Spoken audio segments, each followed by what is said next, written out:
স্বাগতম জনাইছো ষ্টুডিঅত মই দিশা আৰু দিব লৈছো এই মুহূৰ্তত এটা দুখৰ খবৰ প্ৰাক্তন মন্ত্ৰী সুম ৰংহাঙৰ দেহাবসান অসম চৰকাৰৰ প্ৰাক্তন পাৰ্বত্য এলেকা উন্নয়ন আৰু খনি দপ্তৰৰ মন্ত্ৰী আছিল সুম ৰংহাং দীৰ্ঘদিন ধৰি অসুস্থ হৈ আছিল মন্ত্ৰীগৰাকী শুকুৰবাৰে বিয়লি গুৱাহাটীৰ হেলথ চিটি চিকিৎসালয়ত শেষ নিশ্বাস ত্যাগ কৰে মন্ত্ৰীগৰাকীয়ে জনাই গৈছো এই মুহূৰ্তৰ এই দুখৰ খবৰ প্ৰাক্তন মন্ত্ৰী সুম ৰংহাঙৰ দেহাবসান অসম চৰকাৰৰ প্ৰাক্তন পাৰ্বত্য এলেকা উন্নয়ন আৰু খনি দপ্তৰৰ মন্ত্ৰী আছিল সুম ৰংহাং দীৰ্ঘদিন ধৰি অসুস্থ হৈ আছিল মন্ত্ৰীগৰাকী শুকুৰবাৰে বিয়লি গুৱাহাটীৰ হেলথ চিটি চিকিৎসালয়ত শেষ নিশ্বাস ত্যাগ কৰে ৰংহাঙে তিনি পাৰ্বত্য জিলাৰ এগৰাকী প্ৰভাৱশালী নেতা আছিল প্ৰয়াত সুম ৰংহাং লাংফেৰ পৰিষদীয় সমষ্টিৰ পৰা আৰম্ভ কৰিছিল ৰাজনৈতিক জীৱন পুনৰবাৰ জনাইছো এই মুহূৰ্তৰ এটা আটাইতকৈ দুখৰ খবৰ প্ৰাক্তন মন্ত্ৰী সুম ৰংহাঙৰ দেহাবসান অসম চৰকাৰৰ প্ৰাক্তন পাৰ্বত্য এলেকা উন্নয়ন আৰু খনি দপ্তৰৰ মন্ত্ৰী আছিল সুম ৰংহাং দীৰ্ঘদিন ধৰি অসুস্থ হৈ আছিল মন্ত্ৰীগৰাকী আৰু শুকুৰবাৰে বিয়লি গুৱাহাটীৰ হেলথ চিটি চিকিৎসালয়ত শেষ নিশ্বাস ত্যাগ কৰে মন্ত্ৰীগৰাকীয়ে তিনি পাৰ্বত্য জিলা এগৰাকী প্ৰভাৱশালী নেতা আছিল প্ৰয়াত সুম ৰংহাং লাংফেৰ পৰিষদীয় সমষ্টিৰ পৰা আৰম্ভ কৰিছিল ৰাজনৈতিক জীৱন কাৰ্বি আংলং স্বায়ত্তশাসিত পৰিষদৰ কাৰ্যবাহী সদস্যৰ লগতে মুখ্য কাৰ্যবাহী সদস্য পদ অলংকৃত কৰিছিল প্ৰয়াত সুম ৰংহাঙে লগতে কাৰ্বি আংলং জিলা কংগ্ৰেছৰ প্ৰাক্তন সভাপতি আছিল মন্ত্ৰীগৰাকী আৰু 2016 বৰ্ষত অসম বিধানসভা নিৰ্বাচনত ডিফু সমষ্টিৰ পৰা জয়ী হৈ মন্ত্ৰীত্ব লাভ কৰিছিল মন্ত্ৰীগৰাকীয়ে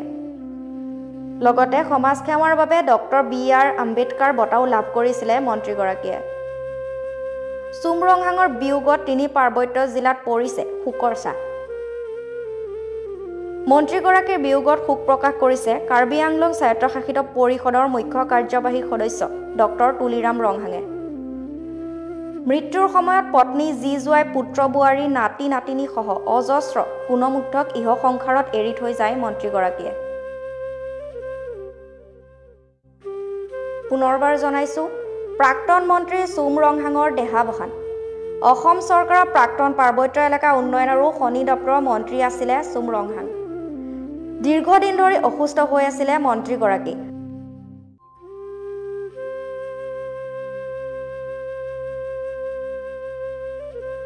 আৰু শুকুৰবাৰে বিয়লি গুৱাহাটীৰ হেলথ চিটি চিকিৎসালয়ত শেষ নিশ্বাস ত্যাগ কৰে মন্ত্ৰীগৰাকীয়ে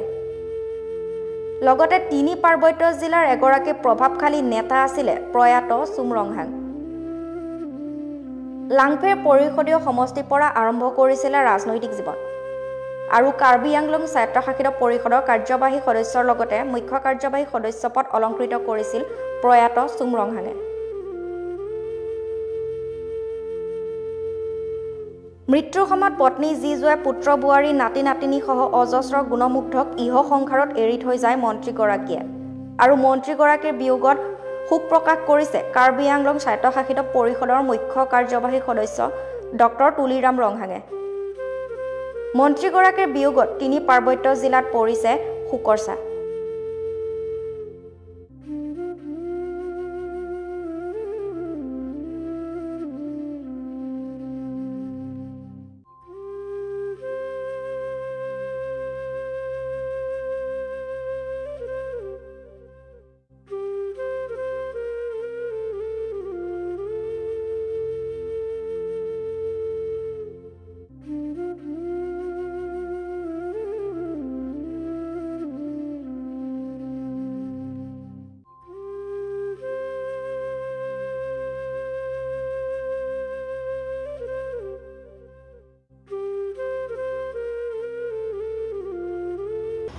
ইতিমধ্যে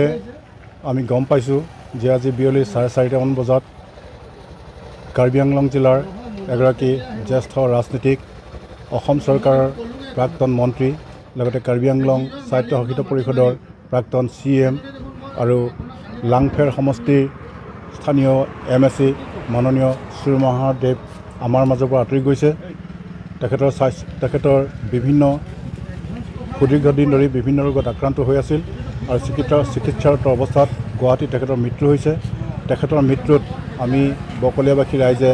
গভীৰ শোক প্ৰকাশ কৰিছোঁ। আজি তেখেতৰ আত্মাই যাতে সদগতি লাভ কৰে, বিদেশ আত্মাৰ সদগতিৰ বাবে আমি বকলীয়াঘাট অঞ্চলৰ বিভিন্ন অনুষ্ঠান প্ৰতিষ্ঠানৰ ৰাইজে আজি তেখেতৰ বিদেশ আত্মাৰ সদগতিৰ বাবে শ্ৰদ্ধাঞ্জলি জ্ঞাপন কৰি আমি 1 মিনিট সময় মৌনতা অৱলম্বন কৰিছোঁ। এইখিনিতে আমি উল্লেখ কৰিব বিচাৰিছোঁ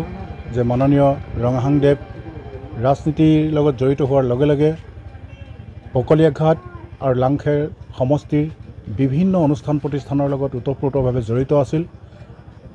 Bokoliaghat sports association, Rajapathar sports association, Karbi লামেটামি, কাৰ্বি ইউথ ফেষ্টিভেল, লগতে শ্ৰীমন্ত শংকৰদেৱ সংঘৰ 80 সংখ্যক বাৰ্ষিক অধিৱেশনৰ লগত তেখেতে ওতঃপ্ৰোতভাৱে জড়িত আছিল। বিশেষকৈ শ্ৰীমন্ত শংকৰদেৱ সংঘৰ 80 সংখ্যক বাৰ্ষিক অধিৱেশনৰ আদৰণি সমিতিৰ তেখেত সভাপতিৰ দায়িত্ব বহন কৰিছিল আৰু তেখেতৰ চেষ্টাতেই আমি শ্ৰীমন্ত শংকৰদেৱ সংঘৰ নিচিনা এটা বৃহৎ অনুষ্ঠানৰ বাৰ্ষিক অধিৱেশন বকলীয়াঘাটত অনুষ্ঠিত কৰিবৰ কাৰণে সক্ষম হৈছিলোঁ। আৰু সেই অনুষ্ঠানত আমি ব্যক্তিগতভাৱে এই আদৰণি সমিতিৰ সম্পাদকৰ দায়িত্ব পালন কৰিছিলোঁ আৰু তেখেতৰ লগত কাম কৰাৰ এক বিৰল অভিজ্ঞতা লাভ কৰিছিলোঁ। গতিকে আজি তেখেত আমাৰ মাজত নাই।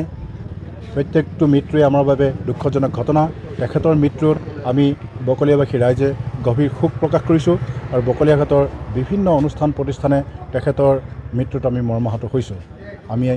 তেখেতৰ পৰিয়ালবৰ্গলৈ, শোকসন্তপ্ত পৰিয়ালবৰ্গলৈ সমবেদনা জ্ঞাপন কৰিছোঁ আৰু তেখেতৰ আত্মাই যাতে চিৰশান্তি লাভ কৰে তাৰ বাবে আমি ভগৱানৰ ওচৰত প্ৰাৰ্থনা জনাইছোঁ।